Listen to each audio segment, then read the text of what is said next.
So, at what point can we, as members of the black community, the African American community, although I don't do the hyphenated thing, I'm an American, I've never been to Africa, blah, blah, blah. But when do we accept that some of the perception of us as a people is directly our fault? When do we accept that? Now, I watched the Kendrick Lamar halftime show like everybody else, right? And like everybody else, well, not like everybody else, but like many people, I found it lackluster. I found it mid. And I found it basically something that perpetuated all the stereotypes about us as a people. As people of African descent who reside in America, okay? I'll just say African Americans for this point, on, but, I don't see whites calling themselves European Americans or Asians calling themselves Chinese Americans. I think we should all just be Americans because of the melting pot, but for the sake of brevity, I'll say African Americans so I don't have to keep explaining myself over and over again, okay? When do we accept that we are partially responsible for that, right? Like, for instance, you can see a lot of old movies and stuff where whites are telling people to go to the back of the bus or they're being discriminatory, and you can see some of that behavior now in different incidents that are caught on, on camera on the internet with the Karens and all the people that, hey doggy, and all the people that seem to make a mountain out of a molehill and do it generally probably because of some sort of racial motivation or discomfort with people of color, right? We can all look at that and see that, unfortunately, a lot of white people do that. I'm not even going to say that's a majority, but a lot do. And as a result of that, many people of color, not just blacks, but many people of color have stereotyped whites as being racist people, as being bad people, as being people who are judgmental, as being people who are toxic yet fragile at the same time. There are many, many, many views of white people that are negative, okay? And that is a result of certain groups of, that community, the white community, doing fucked up shit that is justified, or that justifies people having that perception. Should it be the perception of everyone? No. Nobody should perceive every group as all being the same, okay? So having said that and having used that example, why should we not, and why should people who are not people of color or people who are not of African descent look at us? Why should they not look at us and think, you know what, you are exactly what I think you are? Because you have Kendrick Lamar bringing out all these people, right? In the red, white, and blue, and I get it, those are the colors of America. But it's very clearly a reference to gang shit. You have them crip walking, okay? You listen to his music, every other word is nigga, okay? You listen to his music, you got the positive messages, and then you also got the messages about how he'll go and take a nigga out and shoot him, blah, blah, blah, blah. All this, right? Okay? And this is the person we picked for the halftime show for the Super Bowl of all of America. This rapper who's famous essentially because of a diss track. I'm not saying he doesn't have good music. I've enjoyed some of Kendrick Lamar's music. I think he's overrated. I think he's from Compton and people care about that. But I do think he's overrated. I think riding the coattails of a diss track that's almost a year and a half old is kind of lame. And you know what I'm saying? Like, essentially you're eating off of this man's name. That this man meaning Drake. Right? So I'm kind of 50-50 on Kendrick. I don't think he's God. I don't think he's trash. But I've heard his music and I know his music. And a lot of mixed messages, right? A lot of mixed messages. All these rappers want to talk about, oh, we got to heal the community. And then the next song comes out and it's all about, oh, I shot this nigga and his baby mama and I'm whipping up works in the trap house and I'm doing this. All while outwardly, when they're interviewed, saying, oh, I want to uplift the black community. No, you don't. No, you don't. You want to use the same little system of talking about murder and drugs and how tough you are and how you're not gonna let some nigga talk to you kind of ways and fuck the white man, and then you're gonna refer to your fellow African American as nigga 5,000 miles per hour, right? Very mixed fucking messages, okay? So when we go around calling white people names and calling them racist and calling all these things, we should then be accepting when they go around and call us thugs, and they go around and call us drug dealers, and they go around and call us thieves, and they go around and call us liars, and they go around and call us criminals.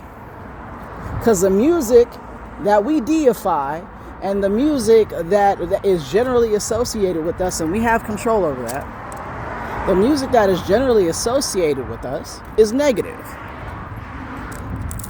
It is negative. It is not life affirming. It is life destruction.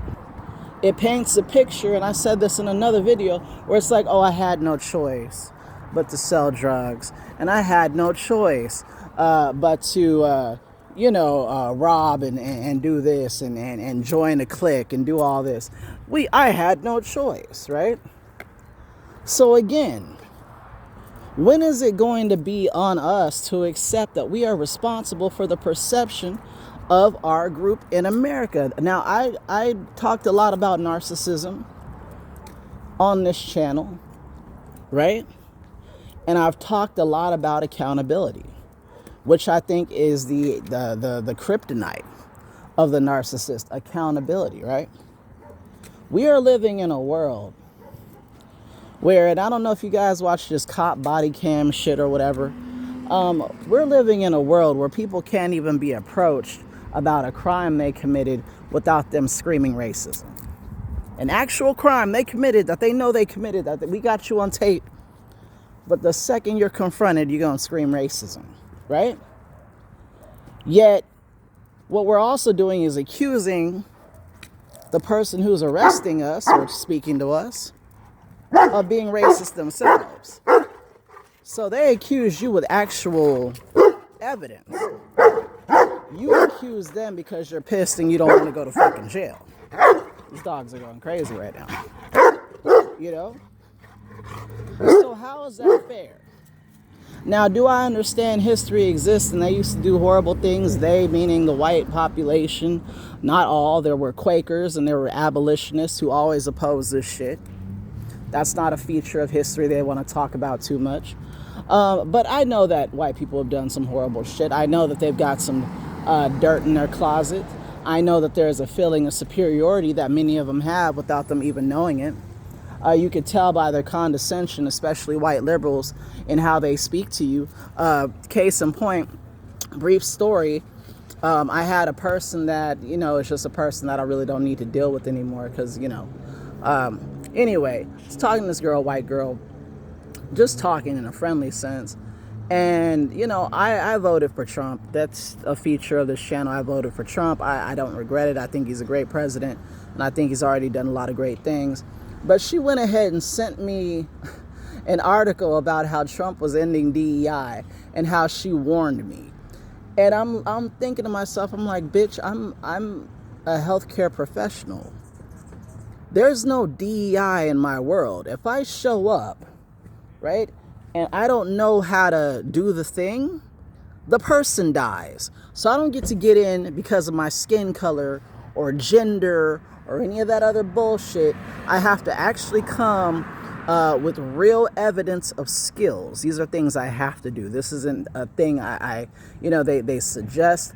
Literally, if I don't want to lose my license and go to jail for negligence and incompetence, I have to show up and perform. So basically what I let her know was, I don't need DEI. I work hard and I graduated at the top of my class from nursing school. So I don't fucking need DEI. There's a lot of them that have that in them. You're just a poor little black soul. You're just a poor pet, right? But I'm not white. I'm not them. That's their issue. They need to deal with that and find some way to get over that, intrinsic bias and condescension they feel, and the basically the infantilization that they project onto people of color. That's on them. That's not my fucking problem. Go figure it out, white people. I don't know. But, God love you. Go figure it out. But in terms of my people, right? We always do shit. We have to constantly remind all of America, not just white America, not just black America, Asian, Latino American, whatever else you are out there, of the fact that we are associated with gangs, of the fact that we don't like each other, right? Because again, you're riding the coattails of a diss track, right? You, a rich black man, beefing with another rich black man, okay? Calling him a diddler and all this other stuff, okay? All right? May be true, may not be true. There's certainly some signs that it might be. But in any event, with all this black power and black solidarity, I find it interesting that, again, he's riding the coattails of bringing another black man down. I find that interesting. But to get back to it, we have got to constantly remind people that we're hood and we'll do this and we'll do that. And I love the part when Samuel L. Jackson came out and he goes, no, that's too loud. That's too ghetto. As in saying, like, that's the world's response to us, right? And my feeling is this: maybe they're too loud and they're too ghetto, but when I move through the world, I generally do so silently. When I move through the world, I keep my peace. When I move through the world, I generally only speak when I'm spoken to because I am a quiet person. Ghetto and loud and all this are not things that are intrinsic to the African American. At least I don't identify that way. For them to put that message out there and like, look at them trying to shut us up because we black. No, they're trying to shut you the fuck up because you the nigga that gets on the train, okay, blaring music that shouldn't be blared in a public setting. Because music of any kind shouldn't be blared in a public setting unless it's an event or you're in a mall or you're whatever and they're playing something over the sound system. What you do, right, is you get on the fucking train and you play all the bitch ho music, bitch ho, I'm gonna shoot you, nigga, I'm gonna do this, I'm gonna rob you, or I'm whipping up works in the trap house, blah, blah, blah. Okay, I ride the train quite frequently. I wake up pretty early in the morning. It'll be 5, 6 in the morning. Okay, and I don't know how these people are up because I assume they're not employed, but they get on the fucking train, okay, with the little boombox thing or a little speaker thing they have, and of course nobody has earbuds because that would fucking eliminate the whole issue. And then they're playing the bitch hoe, fuck shit, nigga, pussy, cunt, asshole music, right, with all those words in it. And you may or may not have people that are older and on the train. You may or may not have children on the train, and there's no thought for that. So sometimes you are too loud and sometimes you are too ghetto, and to go ahead and paint a picture, like, right, like all of us are down with being loud and ghetto is disgusting. Stop painting this picture of who I am to masses of people who have never met me but will associate me with your bullshit because of the color of my skin. So I ask again, when are we going to accept that we are responsible for some of the negative perception of us? When are we going to accept that? I think back to George Floyd. I think back to George Floyd and all his bullshit and the fact that he pulled out a pew-pew on a woman who was home alone with her child. And he did so that he could rob her, him and 4 of her friends, as she was terrified and holding her child. And I think about that, and I think about the overwhelming black response to that. And that response was, oh, y'all shouldn't have killed him. Y'all shouldn't have done nothing. He was a saint. He was a nice guy. Didn't you hear him screaming out for his mama? Let me tell you something. I don't give a fuck about George Floyd. I don't give a fuck about people like George Floyd who are recidivistic pricks who go through life causing damage to everyone's life around them. Yet when something fucked up happens to them, we're all supposed to bow down and cry. Now, I didn't appreciate the cops sitting on this guy when he passed out. I didn't appreciate that. Again, I'm a nurse. I saw the signs that he was hurt. I saw the signs that he was possibly dying. I don't know how somebody who was on the scene and right up on this guy didn't see it. So, I think Derek Chauvin deserves to be where he is, at the very least for negligence. But what really surprised me and disgusted me was the way that, like, black people went to deify this guy. And any other guy in that time period who was accosted by the police for the right reasons.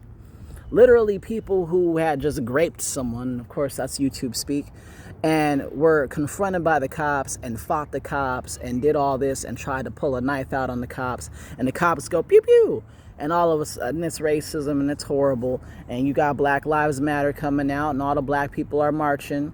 Another feature that disgusted me was the lack of curiosity about the details of these encounters, and how in many of these cases the shootings were justified. I'm not saying all the cases, I'm saying many of the cases the shootings were justified, okay? So again, let me ask, when are we going to take ownership of the fact that the perception of black people is negative because a lot of our behaviors are negative? When are we going to be accountable for what we do? When are we going to stop saying white people, white people, white people, and pointing the finger, just like a narcissist likes to gaslight and flip everything on you, that whole Darvo thing? When are we going to take accountability for that? When are we going to separate ourselves from the perception of being linked to gang culture, violence, drugs? When are we going to do those things, right? Because anybody who's black who tries to say, hey, maybe we shouldn't do those things is called a coon, or they're called an Oreo, or they're called a sellout. Say what you will about Bill Cosby and the things he did to women, which were terrible. And, I think there's a lot going on there. That's a complicated issue. But I think it's terrible what he did, if in fact everything is true that's been reported, right? But he started to get heat from the black community when he came out and he said, why don't you pick your fucking pants up? Why don't you pick your fucking pants up? Why don't you parents speak proper English so that your children can hear you and mimic that? That's when the black people started to turn on him. When he wanted us to have dignity, when he wanted us to have respect. That's when everybody's like, how dare you say something about people picking their pants up and speaking English properly and not speaking AAVE, African American vernacular, which is garbage, which is essentially slave speak. Because listen to it. Listen to AAVE and listen to the speaking from a movie like Gone with the Wind, when we're talking about a Hattie McDaniels and all that shit, and tell me it's not damn near identical. Tell me it's not, right? Tell me it's not. So they jumped up his ass because he said to do the right thing. And it's amazing to me how we always embrace the wrong, So I'm going to ask again, when do we take ownership for the fact that there is a negative perception of African Americans? Whenever I see something, again, I watch a lot of crime videos. I think it's funny, and I like to see ratchets go to jail. And I think it's amazing because when you deal with ratchets in real life, it's very frustrating because you can't just fucking haul off and punch them in the face because, they're the worst people to deal with. Ratchets and hood boogers are the worst people to deal with. They don't know how to listen. They don't know how to shut the fuck up. They don't know how to not be aggressive. They don't know how to speak English properly. They don't know how to have impulse control. And they don't know how to close their mouths, legs, or anything like that. Right? So for me, I take great pleasure, and if people like that or not, I don't give a shit. I take great pleasure in watching these ratchetangs get fucked up by the cops. I really do. I'm sorry. I don't.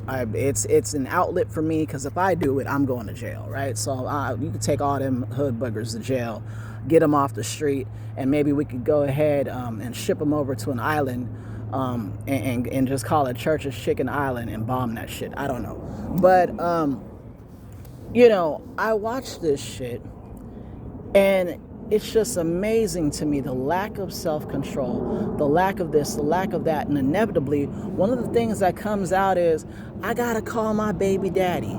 I gotta call my baby daddy. That is something that is directly from the black community. Don't debate me on this. That is something directly from the black community I have not heard, that originated with the black community. And the comfort with which people say my baby daddy or my baby mama rather than my husband or my wife is amazing to me, because what that means is you have accepted and you are proud of the fact that you are yet another black person having a child out of wedlock. You are yet another person making a person in a broken home. Now, am I some super far-right conservative who's like, no, don't have sex before marriage or any of that? No. Okay? Conservatives have problems with me too. But what I'm saying is, you don't see people from other cultures so proud of the fact that they got knocked up or that they knocked somebody up. You don't really see that. But it's so pervasive in the black community. Again, 86% of black children are born out of wedlock. It is so pervasive in the black community that it just rolls off the tongue. Like, no, opposite, I got to call my baby daddy. It's like, okay, that's disgusting, okay? So I ask again, when are we going to accept the fact that we are at least somewhat culpable for the negative perception of blacks in America? And I'll tell you how you know we're responsible. There's not that same perception of Africans, newly arrived people who are straight from Africa. If you meet your average Nigerian here in America, okay, they're on their way to a doctorate. Their hands are clean. They have no records. Baby mama, baby daddy, that's not a thing they even entertain. That's some horrible shit. They're highly religious. Now, there's a lot of problems in those cultures. There's a lot of narcissistic abuse of their children. There's a lot of, a lot of bullshit with them and their ways and the expectations the parents have of the kids basically being their slaves and shit. So I'm not saying they're anything to necessarily model ourselves after, except for, of course, the academic achievement. But they even look at us, African Americans, and they're like, ugh. So, again, when are we going to accept the fact that we are culpable, at least for some of the negative perception of blacks in America, when people of the African diaspora from around the world don't like us either, don't want us marrying their daughters, don't want us marrying their sons, because we already know, or they already know, it's going to bring things down, or at least that's what they perceive it as being, that's what they project it as being. Okay? We've got to accept ownership of our bullshit. We have got to accept ownership of our bullshit. I'm not an elitist, okay? And I'm not better than anyone. And I'm probably guilty of a lot of things. When I was younger, I thought, gangster rap and all that shit was cool, until I actually sat down and thought about all the issues that arise when we're glorifying violence against people who look like us. Okay, right? So I'm nothing to sniff at, but I tell you what, at this time in my life, as a 39-year-old man, okay, when I'm in a place and I have one of these people approach me, an African American who's speaking that AAVE, African American vernacular, aka incorrect English, that sounds like slavery just ended 2 seconds ago, you know what I'm gonna do? I'm gonna be polite. I'll even smile and nod, but I don't want to talk to you. I don't want to get to know you. I don't want to be around you. I think that shit is beneath me.